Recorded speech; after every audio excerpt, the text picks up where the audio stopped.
So we have embedded into the portfolios of all of these companies on a 20-year rolling forward basis this damage. And there is nothing you can do about it.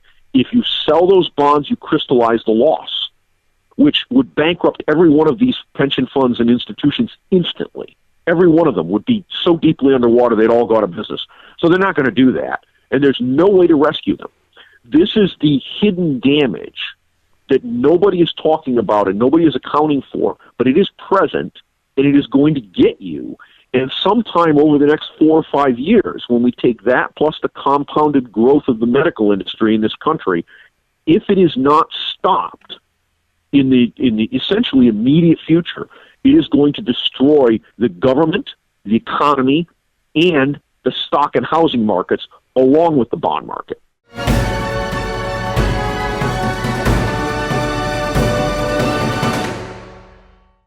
Hello, everyone, and welcome into CrushTheStreet.com. I'm Kenneth Amaduri, and I'm joined today with a new guest, Karl Denninger of market-ticker.org. And I've heard multiple interviews with him in the past, and I've been wanting to have him on my show now for some time, and I'm finally getting the chance. He's an expert on the economy and the markets, and he's been on the Greg Hunter Show a number of times now, and that's really where I got to get to know him. So it's a very timely interview. Lots going on in the markets at the moment. Karl Denninger, thanks for joining me. Anytime. Thank you. Karl, I'll just start you off with this. How is it even possible for gold to be under $1,300 an ounce and silver to be below $18, dropping into the $17 range? And, do the fundamentals support a much higher price for both of these metals? Would you agree with that? No, I wouldn't. And that's because I don't see either of those metals as a monetary equivalent. They're both commodities. They were demonetized a long time ago, and despite the fact that a lot of people seem to hang on to this idea that that monetization still exists, it does not. So what you have is a commodity demand. The problem with gold from a commodity perspective is, of course, gold is extremely difficult to destroy unless you go start putting it in a nuclear reactor or something like that. And so essentially all of the gold that has ever been mined out of the ground still exists as gold. Silver, of course, combines into compounds on a relatively frequent basis. But both of them have had a fairly substantial change in demand structure over the last 30 or 40 years. Gold used to be a major constituent, for example, in dental work. It no longer is. Now we have ceramics. It has a fairly substantial commodity use in electronics, but it's in small quantities. Silver, on the other hand, had a enormous commodity demand use in the form of photographic film of various sorts, and of course that is now essentially all gone because most of us nowadays don't use cameras, we use digital imaging devices. And so for all intents and purposes, all of the imaging use that silver used to be put to, and by the way, that was silver was actually consumed when it was used that way. It was almost never recovered because it ended up in the form of the negatives and the prints that you took. So it was gone forever from a standpoint of global supply. And that demand is essentially gone. So there's still a very substantial amount of silver demand in electronics. In fact, much more so than there is in gold, because silver is used in both contacts and plating and solder now, especially with the removal of lead-based solder from most of the European Union, and eventually with ROHS, it's going to disappear over here too. And that, by the way, is a shame. But I could go into a half-hour dissertation on that on its own. So I'm not surprised by it at all. In fact, if you look at gold from a historical perspective, you'll find that it actually has performed terribly as an inflation hedge, which is what everybody seems to think of it as. What gold has performed quite well as is as a geopolitical risk hedge.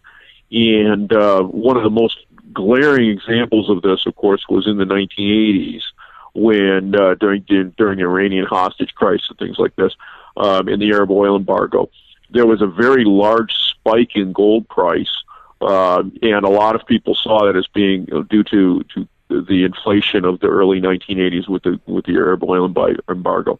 But then the price of gold collapsed, and yet there was no deflation.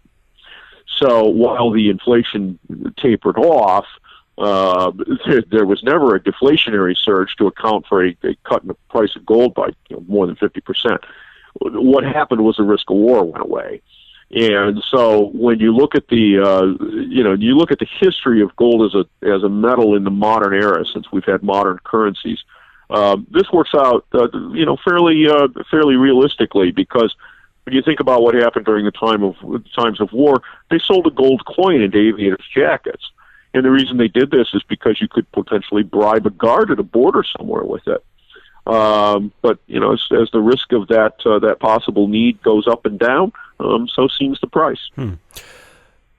Karl, over the last week, we've seen the price get slammed pretty hard, regarding gold and silver. And we also have the news coming out of Europe, and it's been in the news all year long, but Deutsche Bank and, what's been going on with that. And interestingly enough, there's a big correlation with what we've seen with Lehman Brothers and sort of Bear Stearns back in 2008. And it would appear that people are preparing for that sort of moment, for the dollar to get strong during the collapse of this bank, where there's a massive rush into U.S. dollars, and thus also bringing down the price of gold and silver temporarily. Would you say that this is partially what we are seeing now here in 2016?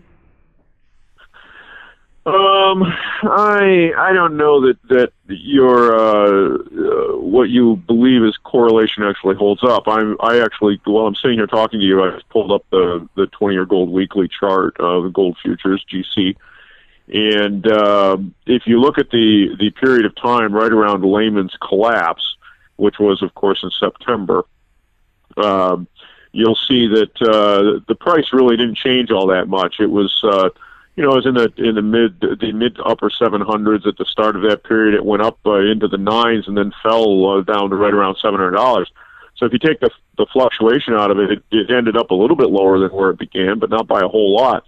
Now, what is interesting is that from the beginning of 2008, if you remember, there was the Bear Stearns scare in the middle, the very beginning of the year in the February-March timeframe.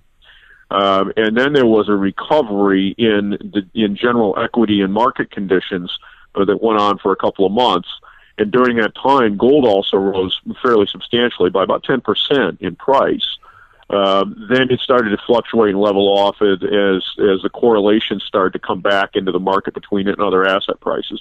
And so, I don't see the big, connection there that a lot of people have found, particularly with regards to Lehman and the financial crisis. What I do think is rather interesting is that the price of gold, of course, coming out of the 09 period, the 09 low, to the high of 1920-ish in 2011, was roughly a double. And you have to ask yourself, what is it that drove that? And a lot of people point to the money printing that went on during that time. But again, I will note that there's been no withdrawal of any of that liquidity, while the addition has tapered off. There's been zero withdrawal, and yet today we stand at 1260. So I look at all of these sorts of correlations and say, Deutsche Bank, from my point of view, is an extremely serious matter, because the Europeans never cleaned up any of the leverage in their banking system. We cleaned up some of it, although I wouldn't say we did it by the right way. I mean, people going out of business have this funny way of cleaning up their leverage because they went under. And it kind of gets cleaned out whether they like it or not. But the Europeans did exactly nothing to tackle the off-balance sheet derivative exposure. And back in the 07, 08, 09 timeframe, I wrote several articles in which I pointed out that while analyzing U.S. bank balance sheets was very difficult because of all the games they were playing with derivatives, it was impossible to analyze any of the European banks. I looked at several of their reported financial statements, and what they claimed and what we knew to be reality just could not be squared. And that situation has continued now throughout, into 2016. And so the real issue here is not so much that Deutsche Bank gets into capital trouble on an immediate basis, because there is a bail-in provision that is now there. They cannot be bailed out under European law anymore. However, they could be bailed in. The problem with that is that, as with subprime mortgages and the securitization of debt in general, those protections of the senior and super senior tranches are all based on mathematical models, and we know how accurate they were in 2008 and 2009. We have to assume that the same lack of accuracy will exist here, and as a result, if there is a capital shortfall that manifests in the form of people pulling their business and demanding their money from the bank doesn't have it, and it has to start converting debt into equity in order to be able to meet those demands, that it's not going to be contained to the subordinate classes of debt and the COCOs and things like this. It's going to end up reaching into the senior and super senior tranches. And as soon as that happens, you're going to start hitting sovereigns. You're also going to start hitting pension funds and places that are sacrosanct and cannot be touched without having a severe cross-border type of impact on the financial system. So this is really the problem, is that we've allowed this kind of unbacked credit emission to go on, and in Europe it has actually accelerated. This is what caused the financial crisis in '08, and we've done nothing to stop it. And that's a failure of governance, and it's a failure of our political system. Karl, the only thing that I would add in terms of the correlation, I think, is the recollection of what happened in 2008, especially in the alternative media space. So, so many of us thought that would be the moment that people would lose faith in the dollar, lose faith in, the U.S. and the credit, and that we would actually see commodities take off from that point. But as you pointed out, they hit a low in 2009. They didn't take off. There was dollar strength, and they went down further. And what I would say is that I'm wondering if people are anticipating that with the Deutsche Bank, instead of expecting there to be a massive inflationary response to what is on the horizon if we do see a banking crisis here with this massive European bank. Well, I think you have to kind of separate out what people look at as an inflationary move. Okay, there's that which is believed, and then there's that which is mathematically so. For example, what hasn't been talked about, and I just put an article up on this morning, in fact, is that last fiscal year, which of course just closed in the United States, the United States federal government devalued its currency but the federal government did this by almost 8%. So there was an 8% destruction purchasing power, and that's because we ran a $1.4 trillion deficit. Now, everybody's going to say, oh, no, that's not really. Oh, yes, it is really the number. The Treasury publishes debt to the penny on a daily basis. And if you take 9/30/2016 minus 9/30/2015, it's $1.4 trillion larger. So there were almost $1.5 trillion more dollars of moneyness circulating in the system today, emitted by the federal government, not by the Federal Reserve, by the federal government, than were present a year ago. And that is inflation. It is monetary, and that's what it is. Now, the way we have blunted this and where the policy discussion has gone awry is that we send a fair amount of that over to Saudi Arabia in exchange for oil. We send a lot of it over to China in exchange for cheap Chinese goods made in sweatshops and iPhones and things like this. And we send some of it to Mexico in exchange for cars and car parts. So we take our trade deficit that we run and we offset some of that impact. The problem with this imbalance is that it cannot continue on a permanent basis. And if and when it unwinds, it is going to be extraordinarily destructive.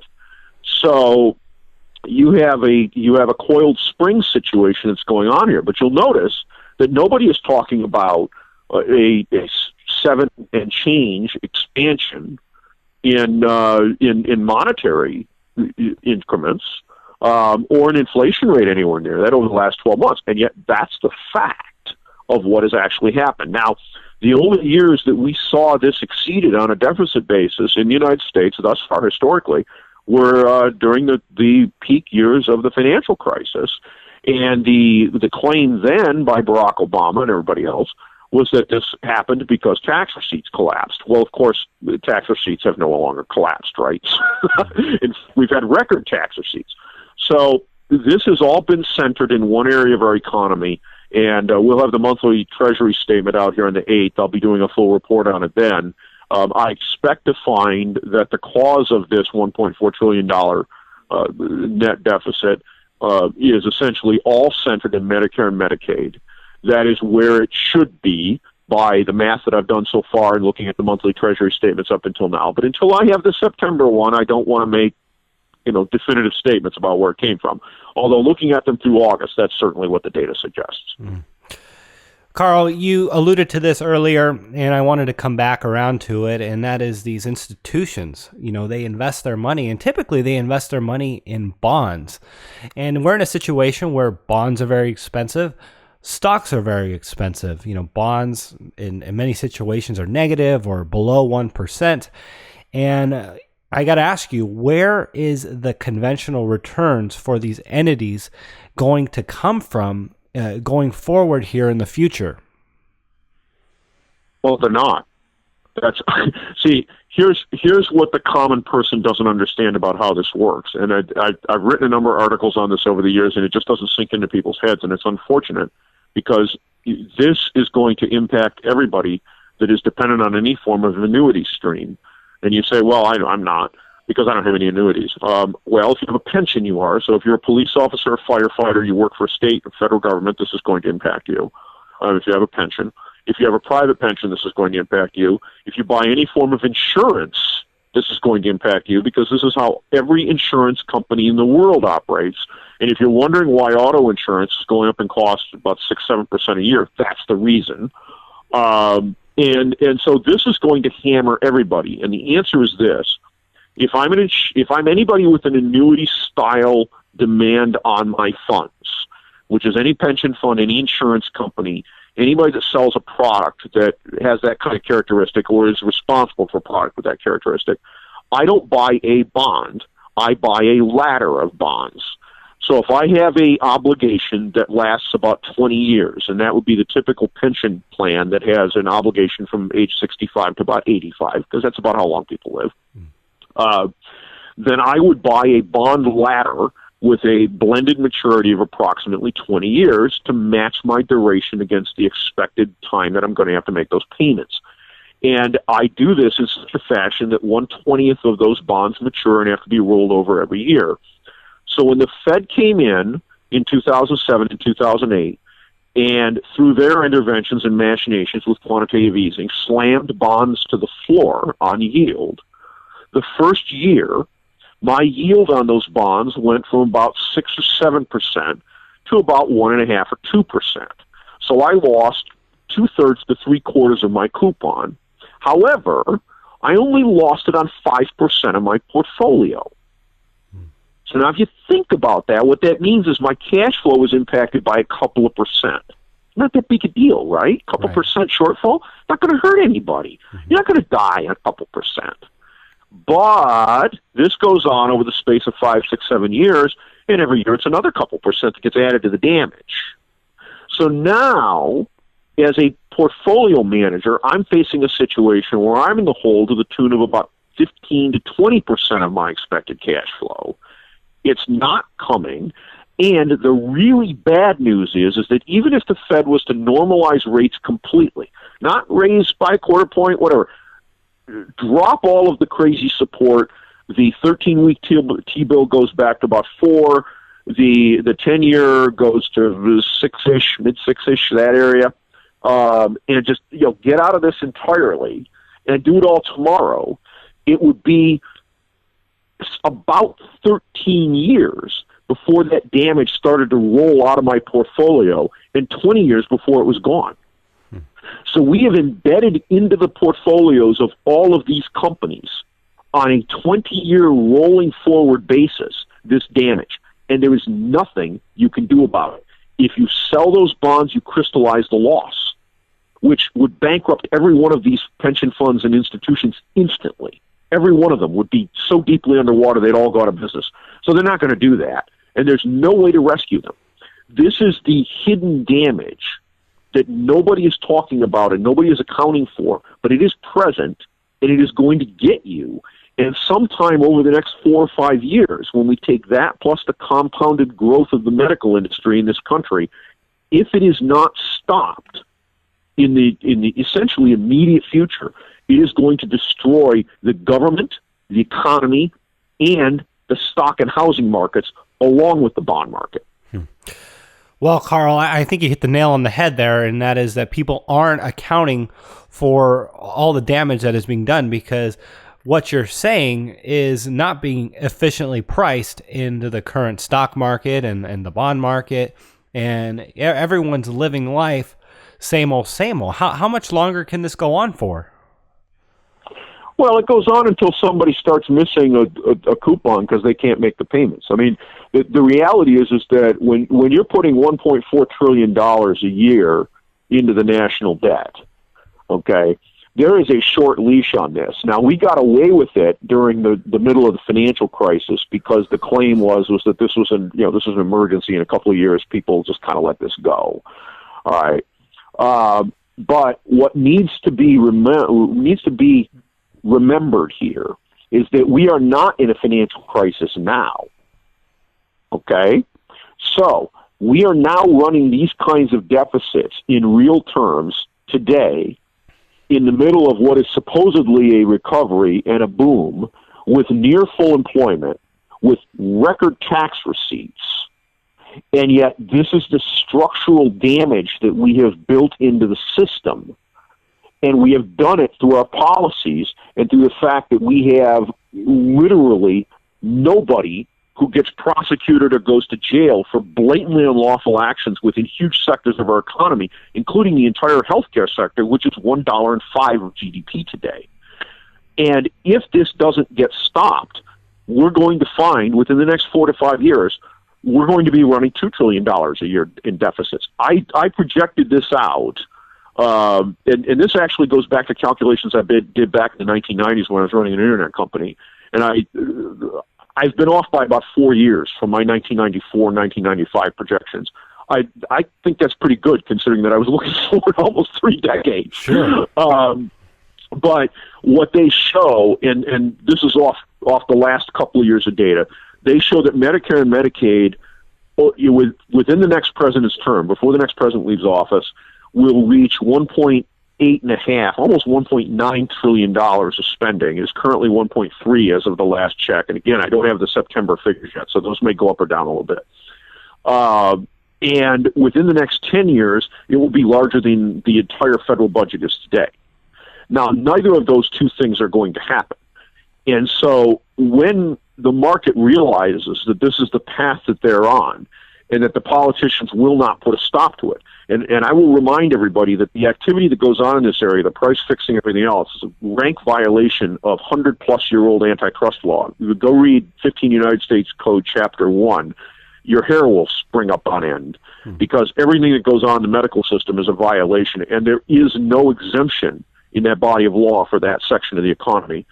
But if we don't stop it, then that's what's going to happen. And when the market figures that out, asset prices are going to collapse because the federal government will not be able to turn around and sell bonds. The 10-year, today trading at 1.7. That's just simply not going to happen when what you have the evidence is an exponential spiral higher in the number of bonds that are going to have to be issued and no apparent end to this. There will be an end to it, and it will come when the market decides that they're just not going to buy them at that price. Mm. Well, Karl, what is the solution then to this? I mean, what is the actionable investment idea for people to prepare for what's coming and to be ahead of the curve here? Well, there isn't an investment path. There's a political path, because there is no asset class that's safe. Remember that in the 1930s, the government's solution to this situation with gold, when they tried to forcibly devalue, and in fact did it, was to declare private ownership illegal. And if you attempted to go around that, the risk was that you'd either have all your gold confiscated or you'd go to jail. So, you could stick your gold in your safe and never let anybody see it. And if you waited until 1970, then, the 1970s, when that was lifted, then that worked out just fine for you. The problem is you're probably dead by then. A time horizon that exceeds your remaining time on this earth doesn't do you any good. So the problem here is that we have to solve the political problem. If you were to start indicting and arresting the people in this area of the industry that have caused the problem, and all of this, by the way, has come out of the medical industry, every bit of it. I can show you figures that if you take that out of the picture, that we run a permanent surplus of approximately $500 to $600 billion a year at the federal government level without touching a single piece of the tax code. And that would pay down the debt and give you about a 2% increase in purchasing power annually until the debt was retired. Now, it would take 50 years before the debt was retired, but hey, I'll take a 2% increase in purchasing power on a perpetual basis for the rest of my life, and I think you would too. Right. But if we don't do it, then this is going to be the outcome. And unfortunately, what will happen is that no matter what asset class you try to go into, you're either going to be prevented from redeeming it, it's going to be confiscated from you, or you're going to find it devalued out from under you, because that's what the government does. The government uses its monopoly on force to stick a gun up your nose and tell you to hand it over. You standing alone have no way to resist that on an effective basis. So the solution is political. And unfortunately, the people of this country have just been utterly unwilling to take a look at the arithmetic. I don't know if we all were either sleeping or stoned in middle school math class, but it certainly appears that way because there's been no traction on this. Well, yeah, I don't know why people are so asleep to everything that is going on. You've certainly brought some interesting insight to the table today, Karl, and I appreciate you coming on the show and opening up my mind to even some different takes to what is going on in the current economy, and what's going on with the bond market, and just the inevitability of what is coming down the pipe here. So if people want to learn about more of what you do, where would they go? What would they find? Well, it's at market-ticker.org. You really need to read it on a regular basis, because as of about a year and a half ago, when I came to the conclusion that the people of this country were just not going to get off their butts and demand political change, I started winding back a lot of my activity. And so as a result of that, my articles are generally only available for 30 days now. So if you don't read them when they're published in a month, you won't be able to see them at all. But you can keep up to date with that. The debt and deficit ticker is one of the ones that's on the top at this point in time. And on Tuesday, we will be getting the monthly Treasury statement, and I'll be updating it at that time. So this coming week, there'll be an update with a breakdown of exactly where the money has gone out of the federal government, where the deficit problem and the debt problem is coming from within the federal budget. And I've written a number of articles on this over the years, but given that the fiscal year closes on the 30th, and the Treasury updates their monthly Treasury statement on the 8th business day of every month, that's when that article will be coming out. Well, there you have it, everyone. Karl Denninger. Karl, thanks so much for coming on the show, and everyone, thanks for tuning in to Crush the Street. Thanks, Karl. Anytime. Thank you.